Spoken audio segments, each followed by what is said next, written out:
Banyak ya Bu PR-PR yang tadi yang udah disampaikan pemerintah, perguruan tinggi. Menarik Bu kalau kita bahas itu konsumen. Konsumen juga harus sadar ada perannya. Jangan sampai nih karena atas dasar senang dengan harga yang murah, ya kan, senang, semua konsumen bahagia Bu kalau dapat harga murah, nggak ada yang itu kunci yang diketahui oleh Cina itu orang Indonesia suka yang murah, harga yang murah, karena dia alasannya di sini lebih murah gitu. Ini pun konsumen pun bisa menjadi solusi sepertinya Bu. Ya, konsumen menjadi solusi. Terlebih lagi tadi Ibu sampaikan rasa nasionalisme, ya kita harus bangun. Apakah nanti ada juga kaitannya dengan pemerintah? Bagaimana pemerintah? Jangan hanya sekadar bangun rasa nasionalisme, tapi dalam praktik seperti apa agar rasa, karena nasionalisme ini adalah rasa. Tapi ketika rasa ini bisa terimplementasi, luarannya luar biasa. Nah itu bagaimana Bu? Kalau dari segi tadi kita blunder juga ketika pemerintah UMKM itu diharapkan bisa jadi solusi juga gitu. Nah ini dari segi konsumen Bu, ini konsumen tolong didengar ini. Silakan Ibu. Konsumen memang kalau dikaitkan dengan harga ini menjadi kunci.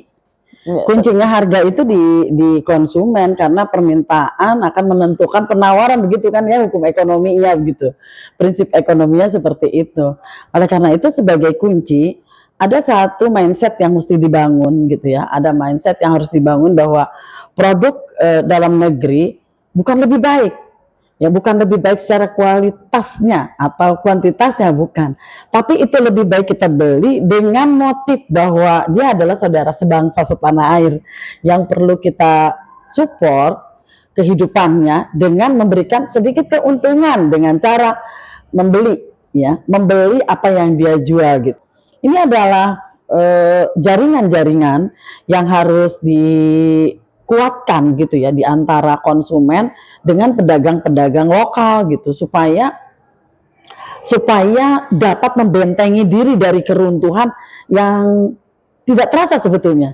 Dengan konsumen memilih barang yang murah, sebetulnya tatanan ekonomi kita itu secara tradisi runtuh, kalah. Supaya apa namanya keterhubungan ekonomi itu menjadi bagian yang menguatkan kita sebagai bangsa. Ini mungkin memang terlalu tinggi ya, abstrak, tapi saya rasa itu bukan hal yang tidak mungkin kita capai gitu, bahwa nanti akhirnya kecintaan kita bukan hanya pada tanah air, tapi kita punya pikiran bahwa dengan membeli kita membantu kehidupan dia, dengan membeli berarti kita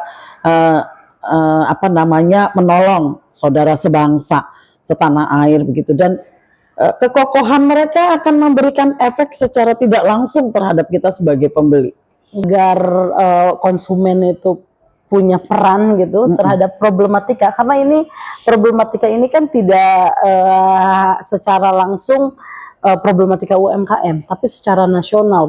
Betul. Ini terjadi kesenjangan ketika para UMKM secara dalam berjualannya itu sepi ataupun omsetnya menurun, maka perputaran ya ini akan terjadi lagi. Ini dampaknya perputaran uang itu hanya oleh orang-orang yang segelintiran orang itu. Jadi uang tidak merata, nanti itu akan berdampak nilai daya beli orang itu akan rendah. Karena membeli dari misalnya dari Cina ya, dari Cina langsung, kita harus sadar bahwa secara tidak langsung uang kita itu nggak berputar di negara kita. Itu uang itu berputar langsung dibawa ke Cina. Selain itu kembali lagi kalau kita berbicara pemerintah, ini harus ada Bu, tadi kita belum menyampaikan pengaturan ya, jangan sampai terjadi pabrik ataupun produsen itu bertemu dengan konsumen, itu harus diatur. Karena kalau tidak diatur, ya ini hari ini tuh harga bisa langsung murah. Ya tadi Ibu bilang tidak apple to apple. Ketika si penjual yang bagian nomor berapa bertemu dengan pabrik itu ya harga tidak akan sama. Kayak gitu itu perlu diatur, itu pun sangat penting. Konsumen sebagai kunci pun harus punya sikap. Tadi nasionalisme itu jadi kunci. Oke, Ibu, ini ke sesi terakhir ya. Baik. Penutup, silakan dari Ibu. Mungkin bisa kita tarik kesimpulan dari hasil pembicaraan kita hari ini. Ada beberapa hal yang menjadi poin. Ya, tentu yang menjadi kunci adalah kesadaran konsumen untuk menyadari bahwa produk dalam negeri itu akan kembali lagi memberikan keuntungan pada kita berupa keberlangsungan hidup UMKM yang itu adalah saudara sebangsa kita, kemudian mengoptimalkan retribusi, pajak dan lain sebagainya ya untuk pemasukan negara dan akan digunakan untuk anggaran negara. Kemudian di atas segalanya adalah pengaturan yang merupakan bagian dari legislatif ya.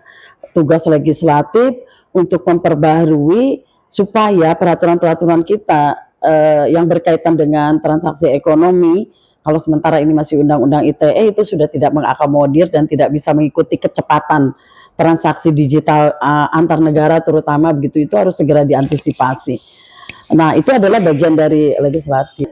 Poin yang berikutnya yang juga tidak kalah penting peran dan strategi dalam perlindungan terhadap UMKM itu adalah pemerintah. Pemerintah dalam memfasilitasi, kemudian memproteksi, dan sekarang memproteksi bukan cuma hanya sekedar pakai peraturan perundangan, karena ini berbasis digital, harus juga diproteksi secara digital, baik untuk kepentingan pemasukan negara kita melalui pajak dan retribusi, juga memberikan proteksi bagi konsumen kita agar perlindungan konsumen juga tetap terjaga. Kemudian yang harus dilindungi juga oleh pemerintah melalui teknologi itu adalah penjual-penjual ya.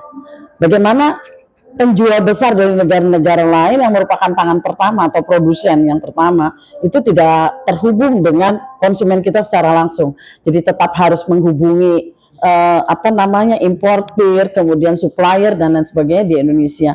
Walaupun sepertinya ini memang terlampau berlebihan gitu perlindungan semacam itu, karena barang itu gak akan mampir di pelabuhan begitu ya, dalam bentuk gelundungan dalam tanda kutip sampai ke tangan orang lain. Ini bentuk nyampe di pelabuhannya itu adalah dalam bentuk kiriman-kiriman pada orang per orang. Ini juga harus ada filter-filter dalam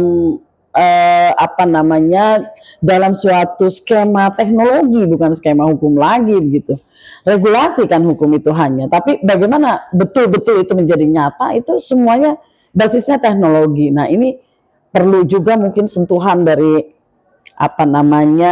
perguruan tinggi yang memang rajin melakukan riset di bidang teknologi komunikasi semacam itu.